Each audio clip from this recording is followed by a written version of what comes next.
Jesus é a nossa fonte. E quem não volta para a fonte começa a confiar no método e não no mestre. Lá em Mateus 15, versículo 28 a 36, conta a história sobre a multiplicação dos pães.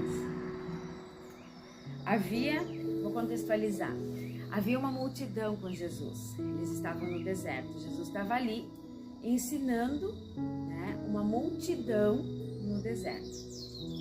E já fazia 3 dias que eles estavam ali, já era hora deles voltarem para suas casas.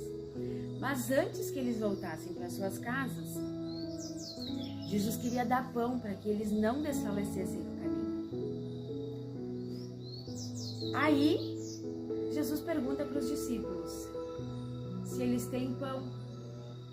Os discípulos, é claro, ficaram admirados com a pergunta de Jesus, porque era lógico que no deserto eles não encontrariam pão, ainda mais pão para alimentar toda aquela multidão.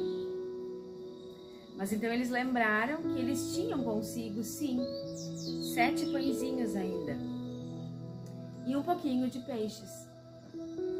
Eles pegam esses pães e peixes e entregam para Jesus. Jesus pega os pães, pega os peixes, dá graças, parte eles e entrega para os discípulos. Os discípulos, eles pegaram esses pães, esses peixes e começaram a entregar para a multidão. Mas como a multidão era uma multidão, esses discípulos, eles precisavam sempre voltar até Jesus para buscar mais pães e mais peixes para que eles pudessem saciar toda aquela gente. Eles não tinham recursos próprios. Eles precisavam sempre voltar até a fonte que é Jesus.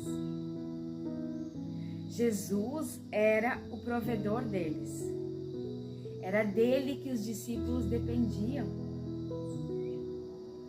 Os discípulos próprios, eles não conseguiriam alimentar aquela multidão, porque eles tinham só aqueles 7 pães.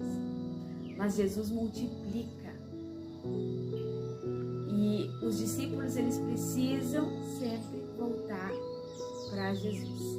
E isso nos ensina algo, que quando os discípulos, eles se afastam da fonte, o cesto dele vai se esvaziando. Assim não é diferente com nós hoje.